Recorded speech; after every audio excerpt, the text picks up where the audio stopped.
secara bertahap atau berangsur-angsur.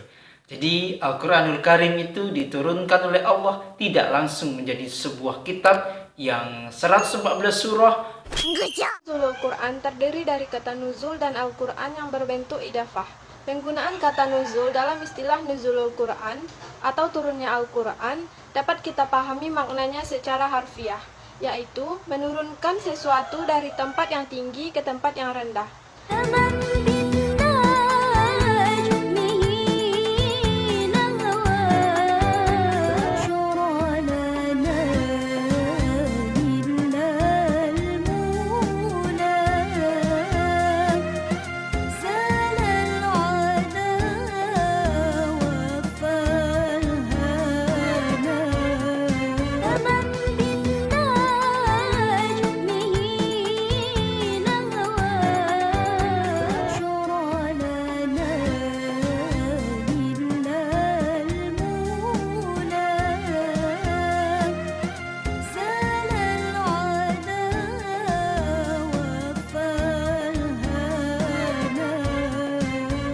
Assalamualaikum warahmatullahi wabarakatuh. Welcome back to channel DR Kusi MPD.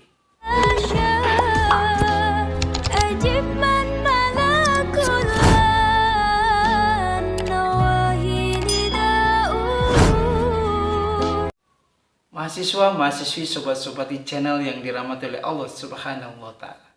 Di perkuliahan hari ini kita akan mengkaji dan membahas tentang nuzul Quran. Sekaligus join kolaborasi dengan seorang mahasiswi yang enak dipandang mata, yang cantik, yang solihah, dan mempunyai prestasi akademik yang dapat dijadikan contoh bagi mahasiswa-mahasiswi yang lainnya.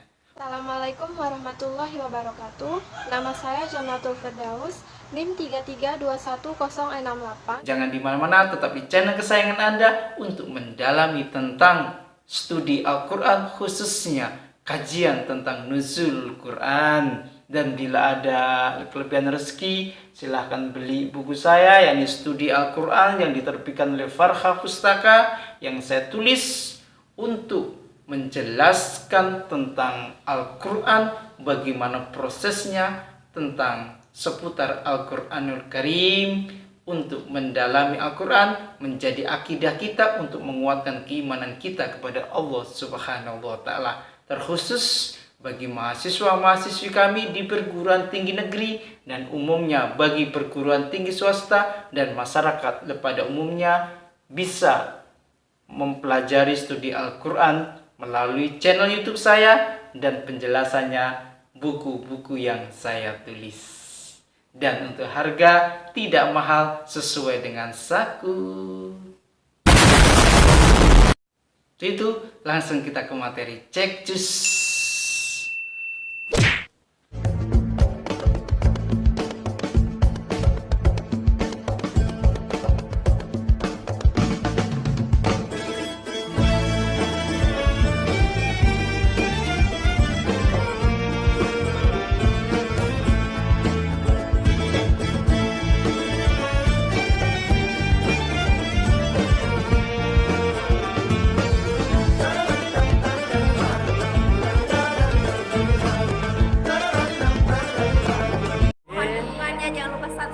Like,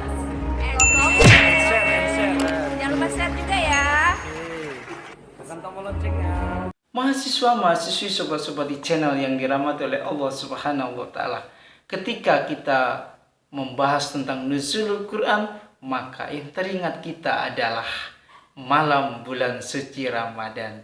Iya apa iya? Betul apa betul? Pasti. Kenapa? Karena kita selalu mendengar tadarus Al-Quranul Karim. Maka di kajian hari ini, di perkuliahan hari ini, kita akan membahas bagaimana sih prosesnya nuzul Quran itu sendiri.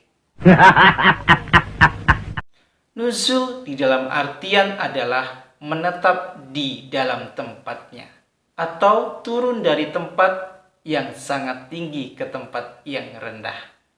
Artinya nuzul itu berada di tempat yang diagungkan, dimuliakan, lalu dibawa oleh malaikat, diturunkan untuk disampaikan kepada baginda Rasul Muhammad Sallallahu Alaihi Wasallam. Dan secara istilah adalah peristiwa di mana diturunkan wahyunya Allah Subhanahu wa taala berupa Al-Qur'anul Karim pada baginda Rasul Muhammad Sallallahu Alaihi Wasallam melalui malaikat Jibril secara bertahap atau berangsur-angsur. Jadi Al-Quranul Karim itu diturunkan oleh Allah tidak langsung menjadi sebuah kitab yang 114 surah, tidak langsung secara keseluruhan, tetapi melalui bertahap sesuai dengan kebutuhan pada zaman era baginda Rasul, dan pada zaman sekarang semuanya sudah tercukupi dan lengkap di dalam Al-Quranul Karim. Dan baginda Rasul pertama mendapatkan wahyu di dalam Al-Quran, yakni surah Al-Alaq, surah 1 sampai ke 5. Itulah awal tonggak di mana Al-Quranul Karim diturunkan oleh Allah untuk menjadi kajian keilmuan di permukaan bumi. Maka ayatnya adalah Iqra, bacalah. Maka kita disuruh membaca. Apa yang dapat kita baca di dalam permukaan bumi ini? Membaca bagaimana hubungan kita kepada Allah, membaca bagaimana hubungan kita kepada manusia, membaca bagaimana hubungan kita kepada alam sekitar kita. Maka kajiannya sangat luas ketika kita mengkaji tentang ayat pertama, yakni Iqra.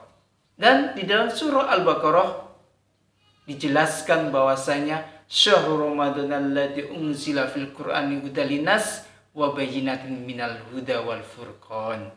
Ramadan adalah diturunkan Al-Qur'anul Karim ke permukaan bumi ini menjadi petunjuk bagi manusia sekalian, menjadi keterangan dan menjelaskan petunjuk dan menjelaskan perbedaan antara yang hak dan yang batil, atau biasa dijelaskan bagaimana Al-Quran itu menjadi petunjuk bagi kita untuk membedakan mana yang benar dan mana yang salah. Mahasiswa, mahasiswi, sobat-sobat di channel yang dirahmati oleh Allah Subhanahu wa taala. Selanjutnya kita dengarkan presentasi dari mahasiswi kita untuk menjelaskan tentang Nuzulul Quran ini. Nuzulul Quran terdiri dari kata nuzul dan Al-Quran yang berbentuk idafah. Penggunaan kata nuzul dalam istilah nuzulul Quran atau turunnya Al-Quran dapat kita pahami maknanya secara harfiah, yaitu menurunkan sesuatu dari tempat yang tinggi ke tempat yang rendah. Sebab Al-Quran tidaklah berbentuk fisik atau materi. Menurut pengertian dari majazi, yaitu penyampaian informasi atau wahyu kepada Nabi Muhammad SAW dari alam gaib ke alam nyata melalui perantara malaikat Jibril alaihi wasallam. Pengertian asbabun nuzul. Asbabun nuzul adalah idofah yang terdiri dari kata asbab, jamak dari kata sebab atau sebab, alasan atau ilat, dan nuzulul bermakna al-su'ud atau turun. Sehingga asbabun nuzul secara literal bermakna sebab turunnya satu atau beberapa ayat Al-Quran. Selanjutnya, bukti historis Al-Quran turun bertahap. Al-Quran turun secara berangsur-angsur selama 22 tahun, 2 bulan, 22 hari. Bukti historis turunnya Al-Quran diantaranya: pertama, kondisi masyarakat yang hidup pada masa turunnya Al-Quran adalah masyarakat yang tidak mengenal baca tulis. Bahkan Nabi Muhammad sendiri termasuk dalam golongan masyarakat tersebut. Ia juga tidak hidup dan bermukim di tengah-tengah masyarakat yang relatif telah mengenal peradaban seperti Mesir, Persia atau Romawi, dan satu-satunya andalan mereka adalah melalui hafalan. Hal ini mengindikasikan bahwa Al-Quran tidak diturunkan sekaligus, karena Al-Quran diturunkan kepada seorang nabi yang tidak kenal baca tulis, dan proses turunnya Al-Quran secara berangsur-angsur tentu akan lebih mempermudah beliau dalam menghafalnya. Kedua, ayat Al-Quran turun berdialog dengan mereka, mengomentari keadaan dan peristiwa yang mereka alami, bahwa menjawab pertanyaan-pertanyaan mereka sebagaimana Al-Quran menegaskan bahwa wahyu turun secara terpisah dan berangsur-angsur. Diambil dari nama kota Mekkah, tempat Islam lahir dan tumbuh. Kata Makkiyah merupakan kata sifat yang didasarkan kepada kota tersebut, dan sesuatu yang disebut Makkiyah apabila ia mengandung kriteria yang berasal dari Mekkah atau yang berkenaan dengannya. Begitu pula dengan Madaniyah, ia diambil dari nama kota Madinah, tempat Rasulullah SAW berhijrah dan membangun masyarakat Islam, serta mengembangkan Islam ke segala penjuru dunia. Ada 3 tahap dalam masa turunnya Al-Quran di Mekkah menurut Abu Qasim, yaitu tahap permulaan, tahap pertengahan, dan tahap penghabisan. Adapun tahap permulaan di Mekkah, marhala ibtidaiyah, yaitu surat Al-Alaq, surat Al-Mudatsir, surat At-Takwir, surat Al-A'la, surat Al-Lail, surah Al-Insyirah, surah Al-Adiyat, surah At-Takwir, surat An-Najm. Adapun tahap pertengahan di Mekkah, marhala mutawassithah, yaitu surat Abbasa, surat At-Tin, surat Al-Qari'ah, surat Al-Qiyamah, surat Mursalat, surat Al-Balad, surat Al-Hijr. Adapun tahap penghabisan di Mekkah, yaitu marhala Qataniyah, yaitu surat As-Saffat, surat Al-Zukhruf, surat Ad-Dukhan, surat Az-Zariyat, surat Al-Kahfi, surat Ibrahim, surat As-Sajdah. Adapun surat Madaniyah, yaitu terdapat 20 surat. Surat Al-Baqarah, Ali Imran, An-Nisa, Al-Maidah, Al-Anfal, At-Taubah, An-Nur, Al-Ahzab, Muhammad, Al-Fath, Al-Hujurat, Al-Hadid, Al-Mujadilah, Al-Harsh, Al-Mumtahanah, Al-Jumu'ah, Al-Munafikun, At-Talaq, At-Tarim, An-Nasri. Pemeliharaan Al-Quran. Pemeliharaan Al-Quran pada masa Umar bin Khattab dan Abu Bakar As-Siddiq. Orang yang pertama kali menyusunnya dalam satu mushaf adalah Abu Bakar As-Siddiq. Usaha pengumpulan tulisan Al-Quran yang dilakukan Abu Bakar terjadi setelah Perang Yamamah.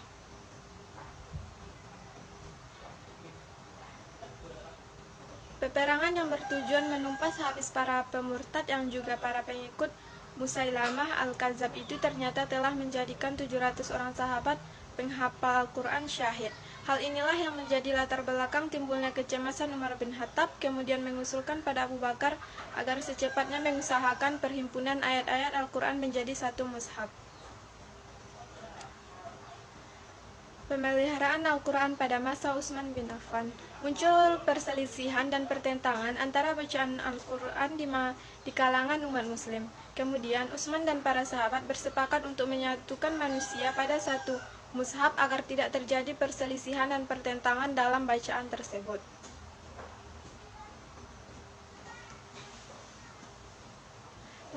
Pemeliharaan Al-Quran pada masa setelah Khalifah.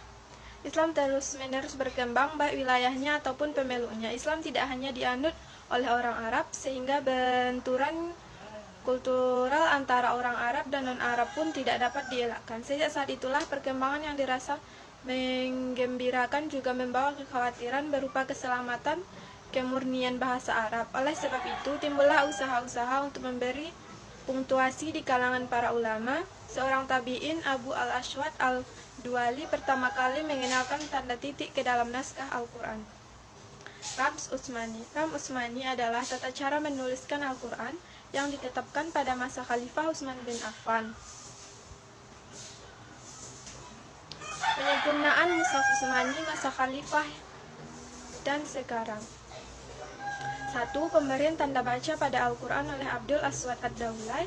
2. Pemberian titik pada setiap huruf Al-Quran dan Ansar Ibnu Asim atas perintah Al-Hajjaj. Usaha berikutnya memberi baris atau harkat oleh Khalil bin Ahmad. Pemberian ayat wakaf, nama-nama surah, dan pangkalnya. A few moments later. Nuzul sebagai salah satu cara memahami makna Al-Quran. Para mufassirin atau para ahli tafsir telah memperhatikan dan memberikan pembahasan khusus masalah asbabun nuzul dalam buku-buku mereka. Di antaranya Al-Wahidi dengan judul Asbabun Nuzul Al-Quran. Al-Wahidi mengatakan tidak mungkin mengetahui tafsir suatu ayat tanpa bersandar kepada kisah dan penjelasan sebab turunnya. Ibnu Daqiq Al-Id juga mengatakan bahwa menjelaskan sebab asbabun nuzul adalah cara yang kuat dalam memahami makna-makna ayat Al-Quran. Faedah-faedah mengetahui asbabun nuzul adalah membantu dalam memahami ayat dan menghilangkan kesulitan.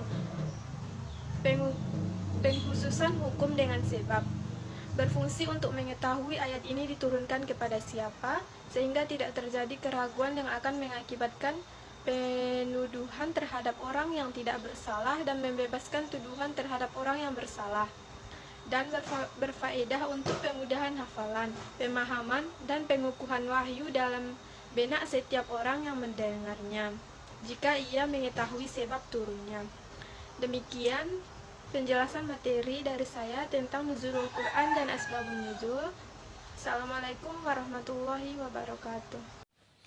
Itulah sekelumit tentang nuzulul Quran yang dapat kita fahami, kita jadikan sebuah dasar kita untuk mendalami Al-Quranul Karim, sehingga kita bisa menjadi manusia-manusia yang memahami Al-Quran secara utuh, secara kafah sebagai seorang muslim dan muslimah. Demikian kajian di perkuliahan hari ini, semoga berkah dan manfaat. Bila ada kekurangan mohon dimaafkan. Bila ada pertanyaan kita diskusi di kolom komentar.